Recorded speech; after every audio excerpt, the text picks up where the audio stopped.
Today I'm going to talk to you about two cases involving gaming addiction.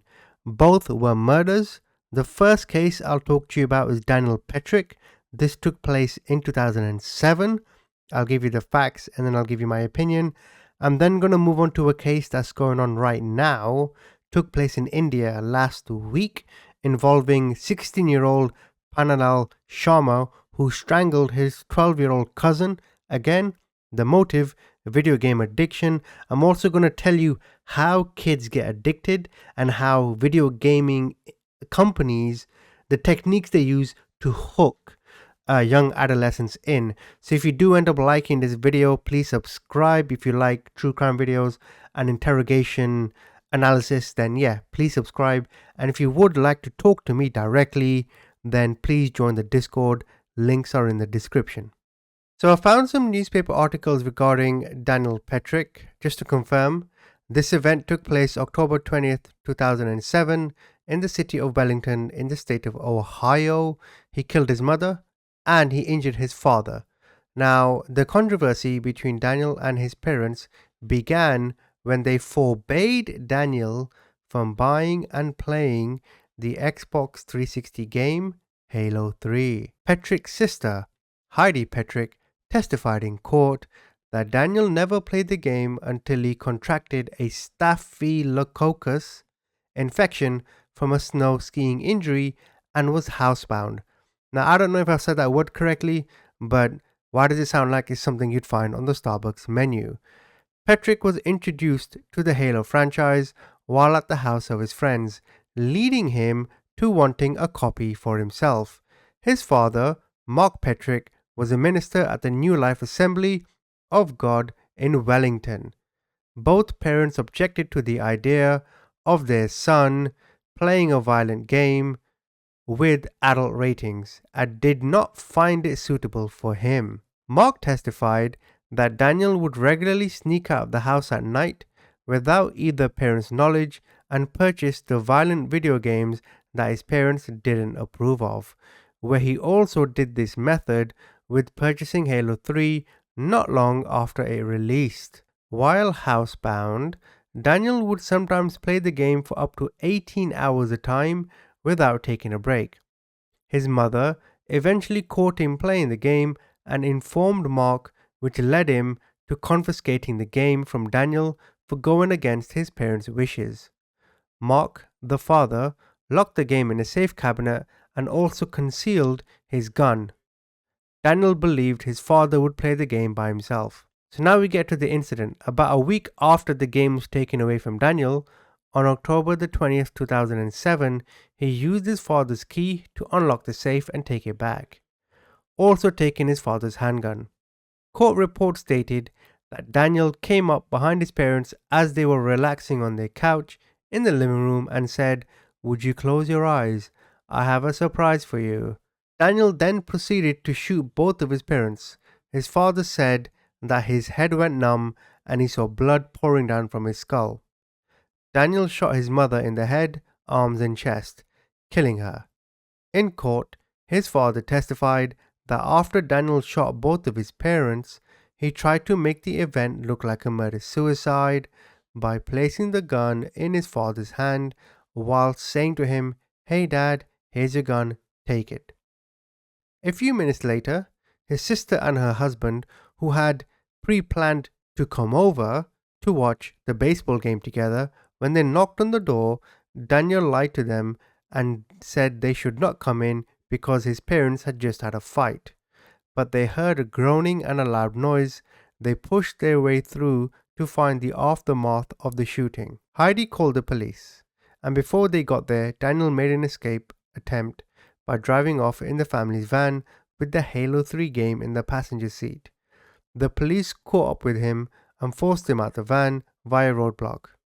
While police were handcuffing him, he yelled, "My dad shot my mum." Daniel's trial was held on December 15th, 2008 at Lorain County Common Pleas in front of Judge James Burge. No jury was present at the trial. His defense attorney, James Kersey, claimed that because of the numerous amount of stress put on him due to his severe infection, Daniel was much more susceptible to being influenced by the game. He argued that Daniel was not in the right state of mind to understand the finality of shooting his parents. He had been playing the game so long that he did not comprehend the fact that death was real and permanent. The prosecuting attorney disagreed and said that Daniel showed no remorse for his actions and that he had tried to set up the shootings as suicide by placing the gun in his father's hand. Daniel was tried for murder. Due to his age, Daniel could not have been sentenced to death. The judge sentenced him to life in prison with the possibility of parole after 23 years, which was the minimum sentence. The maximum sentence Daniel faced was life in prison without parole, which is what the prosecuting attorney recommended for him.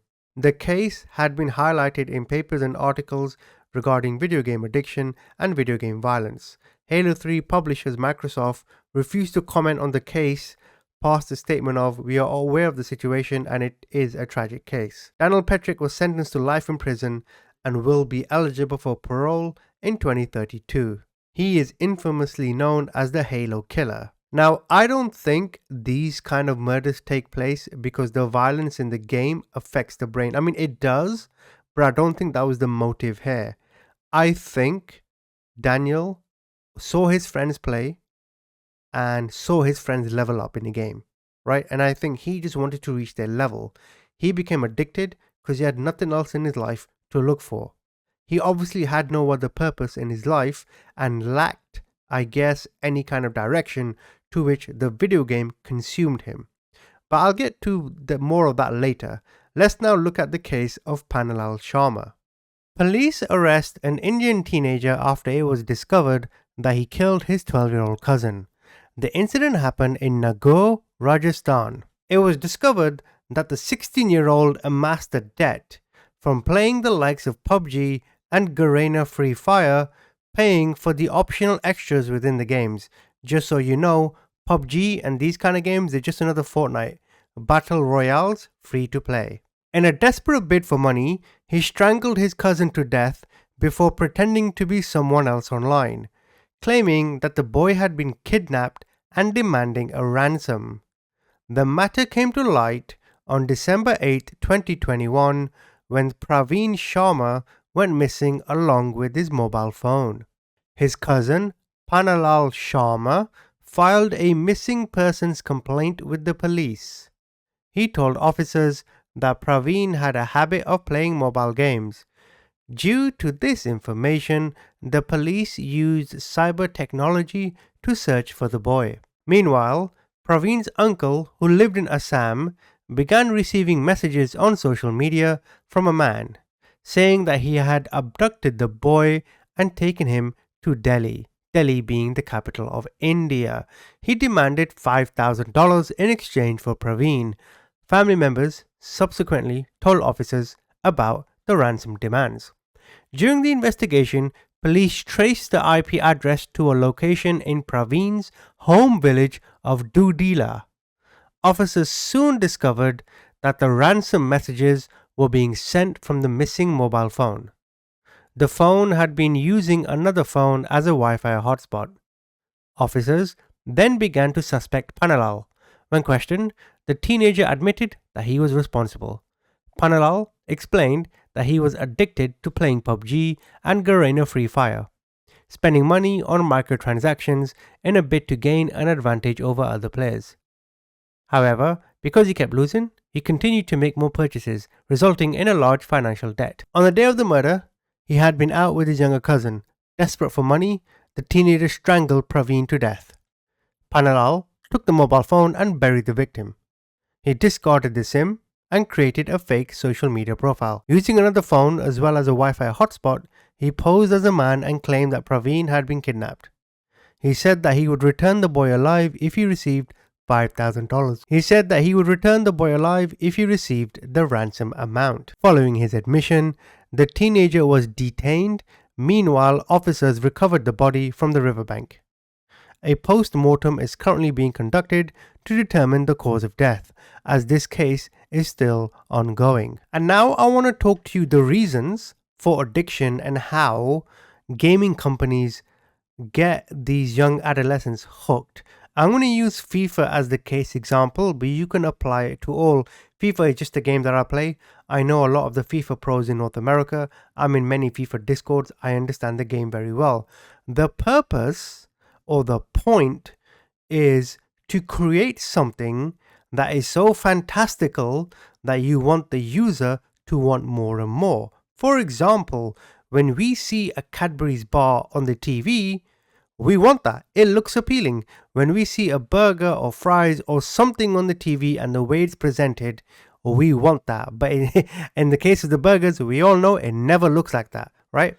So in the game of FIFA, it's a soccer game. You're able to open packs or microtransactions, if you like, where you can get better players, right? The problem is you don't know who you're gonna get. So you can spend thousands and thousands and just have really bad players in each pack you open, or you could spend 1,000 and get all the best players. It's like an online gambling casino. But the point here is have a look at the pack opening, right? Look at the lights, look at the flares, look at the colors, look at the card design. That looks like something that you want, right? EA Sports spend millions and millions on designing the game to keep you hooked. In fact, the point of the game isn't to play the soccer. The point of the game is to keep you in the menus. The gameplay is so bad on purpose that if you stay on the menus, because you can buy players, sell players, and do a lot on the menu. Build your squad. If you stay on the menu, you are more than likely purchase some of the FIFA points in the microtransactions than what you would if you're 20-30 minutes in a game. Do you understand what I'm saying? It's the same with Fortnite and it's the same with PUBG. Not to the same level of deceit, but in Fortnite, getting the latest skin, getting the latest weapon, in PUBG, the same. So you ask yourself, why does any of this matter? We all know it's a video game. We all know it doesn't mean anything. So why is there so much dedication and grinding? In fact, the term grinding has now become synonymous with video games because you need to grind most games to get to wherever you want to get. And I'm telling you now, from my own observation and from my opinion, the single biggest reason why kids spend a lot of time on video games is just to flex. A lot of these young children want to be able to tell their other friends, I've got this latest weapon, look how far I've got in this game, look what card I just packed in FIFA. Trust me, 1 p.m. Eastern time every single day, at 6 p.m. UK time, EA release new cards in FIFA every single day, right? So that means every day you got to keep up, you got to keep up, you got to keep up. Whereas a lot of other games, you can not play for a week and the game is the same. Right, Fortnite, PUBG, these games, they get updated once a month and that's when you gotta keep up. Whereas in games like FIFA and these other games, new items in game get released every single day. So you have to keep up every day. You need to grind every day. And the single biggest reason why you do it, or why kids do it, again from my observation, is just so they can show off at what they've accomplished. They want validation for their work. But instead of thinking that, and instead of realizing, well, this is meaningless, the way the games are presented, the colors, the lights, the realism, the 4K, the HD, the storylines, the characters, right? Like if you look at Halo or if you look at Star Wars and all these other video games that people play, Fortnite, they've now become items you can get from Target or Asda or all these other places, right? Video games used to just be video games. Now they've become merchandise. Now, I don't mean to go on about FIFA and video games, but the reason why I'm telling you this is because when I used to make FIFA content, I didn't for long, but when I did, hundreds and thousands of kids, I kid you not, would send me DMs to my Instagram, say, hey, can you rate my team? Hey, can you rate my team? Hey, can you rate my team? I'm serious. You're looking at a video now where I was rating FIFA teams. Kids would come to me and other bigger creators, of course, and they would say, this is the team that I made. What do you think? And in my head, I'm thinking, I'm a FIFA noob. I'm a fraud, right? I know how the game works. I don't know anything about these cards. Why are you asking me? I know these players in real life, but I don't know what they're like in the game. But again, they play these games. They do all the grinding because they want validation for what they do. They want attention for what they do. It's like when I make a YouTube video, right? The likes, the dislikes, not necessarily the views don't really matter, right? The likes, the dislikes, and the comments give me a sense of validation. Do you understand what I'm saying? They give me a sense of, okay, this is what people think of the work that I've done. And thankfully, most of the comments, the vast majority, are positive. That is my validation. That is my attention. That is me feeling like I didn't waste my time. The same when you're at work and you get a promotion, right? 2-3 years of hard work, you're now being validated for it. If you were to create a piece of art, or if you were to make a video yourself, or if you, I don't know, let's say you're playing a video game yourself and you finally get to a certain level, you feel validated, right? Or I guess in some games you feel vindicated. But when it comes to these games like Fortnite and PUBG, etc., they're designed to get you hooked by the way they're supposed to get you hooked by the way they're designed. And then, because all your other friends are doing it, you are literally trying to keep up with the Joneses. And in the case of Daniel Petric and Mr. Sharma, all they wanted was to be able to tell their friends, hey, look at me. Yeah, look at the price they had to pay just to even potentially get there. So may Daniel's mother rest in peace. I don't know what the outcome of Mr. Sharma's the teenage boy in India. I don't know what the outcome of his court case will be. It's still ongoing, probably maybe another 6 months or so before we know. But he'll probably go to jail for 20 years or so, all because of a PUBG, which, if you ask me, is a piece of shit of game. I think it's garbage personally. But yeah, thank you for watching.